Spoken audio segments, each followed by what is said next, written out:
Hello everyone, hi, this is Aliza Iqbal, MBBS second professional student. So this is a motivational video for all the NEET aspirants.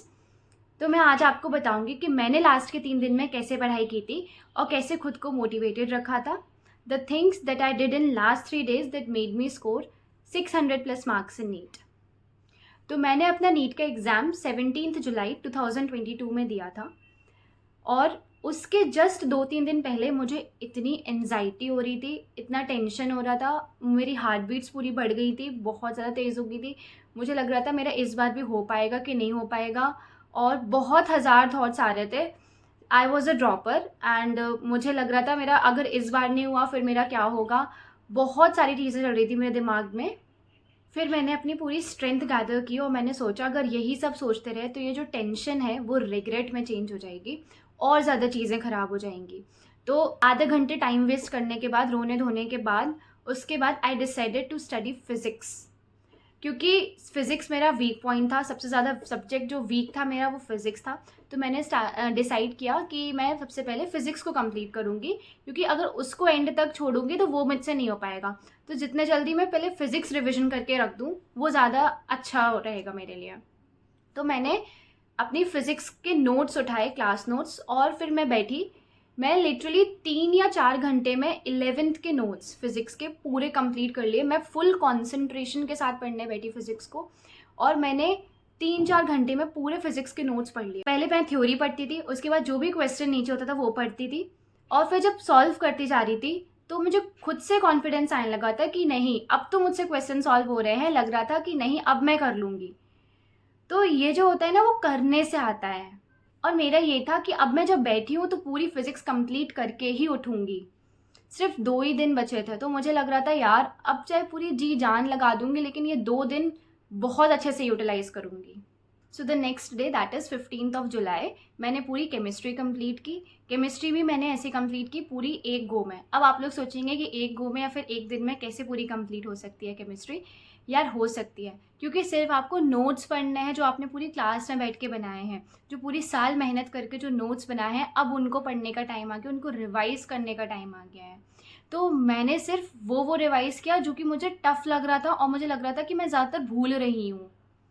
मैं पहले पढ़ रही थी और फिर मैं उसके क्वेश्चन सॉल्व कर रही थी. तो ऐसे करते करते बहुत कम टाइम लगा मुझे, क्योंकि ऑलरेडी हर चीज़ आती थी. तो उससे आपका कॉन्फिडेंस भी बिल्डअप होता जाएगा कि नहीं यार ये तो मुझे आता है, तो जल्दी से आगे बढ़ जाओ. जो आता है, जो नहीं आता है, जिसमें थोड़ा सा भी डाउट लग रहा है, उसके लिए बैठो और थोड़ा उसको ज़्यादा टाइम दो.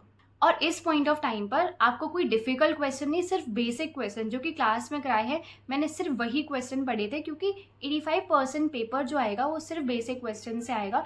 इसलिए मैंने जो भी नोट्स में थे मेरे क्वेश्चन सिर्फ वही पढ़े, कोई एक्स्ट्रा क्वेश्चन मैंने नहीं किया था. और अगर आपने नोट्स पढ़ लिए तो वही काफ़ी हैं आपके बहुत अच्छे मार्क्स लाने के लिए. नोट्स से ही आपके, मैं मार्क माई वर्ड्स, नोट्स से ही आपके 85% to 90% क्वेश्चन आएंगे. One more important thing, that is selective study. ऐसा नहीं है कि आपने अगर नोट्स उठाए हैं तो आप पूरा पढ़ेंगे, एक एक लाइन पढ़ेंगे. ऐसे नहीं करो. जो आपको आता है वो आपको फॉर श्योर आता होगा और वो आप नहीं भूलने वाले हो. तो जो आपको नहीं आता है वो आप हाईलाइट करिए. जिसमें हल्का सा भी डाउट हो रहा है, जो आपका हाईलाइटेड पॉइंट्स है उनको बार बार पढ़िए. तो 15th जुलाई को मैंने शाम से बायोलॉजी उठाई और बायोलॉजी पढ़ना स्टार्ट करी. फिर मैंने सिर्फ और सिर्फ हाईलाइटेड पॉइंट्स और जो डायग्राम्स, जो इंपॉर्टेंट डायग्राम्स हैं या फिर जिसको मुझे थोड़ा डाउट लग रहा है जिसमें, वो चीज़ें ज़्यादा अच्छे से पढ़ी और ऐसे करके मैं बायोलॉजी पढ़ती गई.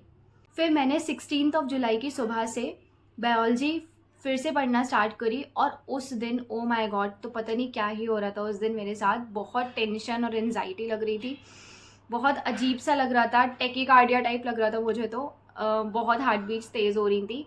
तो इसके बाद से फिर मैंने 3 बजे के बाद से, लिटरली बता रही हूँ, 3 बजे के बाद से दोपहर के मैंने कुछ भी नहीं पढ़ा. इतना सा भी मैंने कुछ नहीं पढ़ा, मुझे इतना टेंशन हो रहा था.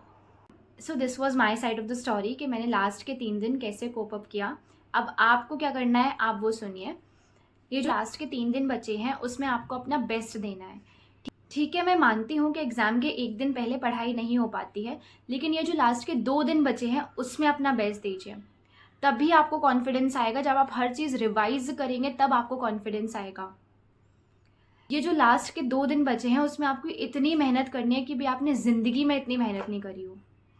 तो आप फुल कंसंट्रेशन के साथ बिना सोचे बस अपना बेस्ट दो कि बाद में आपको रिग्रेट ना रह जाए कि अगर वो लास्ट के 2 दिन पढ़ लेते तो कुछ हो जाता, कुछ अच्छा हो जाता. Literally the pain of the regret will kill you from inside. वो काश वर्ड नहीं आना चाहिए आपके पास कि काश हम कर लेते. अभी करो यार, अभी टाइम है आपके पास, ये 2 दिन बचे हैं, अपना बेस्ट दो, जितना हो सकता है उतनी मेहनत करो, हर चीज़ रिवाइज करो, तब आपको कॉन्फिडेंस आएगा. एट दी एंड यही बोलूँगी, जस्ट गिव योर बेस्ट. अभी आपके पास अपॉर्चुनिटी है, प्लीज़ उसे अच्छे से यूटिलाइज करें. और सिर्फ 2 ही दिन तो पढ़ना है यार, पढ़ के ख़त्म करो बस. तो बस अपना बेस्ट दीजिए और एग्ज़ाम के 1 दिन पहले मोटिवेशनल वीडियोस देखिए, स्टैंड अप कॉमेडीज़ देखिए, जो भी करना है करिए और बिल्कुल टेंशन फ्री होके एग्ज़ाम दीजिए. So that was it for the video. I hope इस वीडियो से आपको थोड़ा मोटिवेशन मिला हो. Please don't forget to like, share and subscribe to my channel. Bye.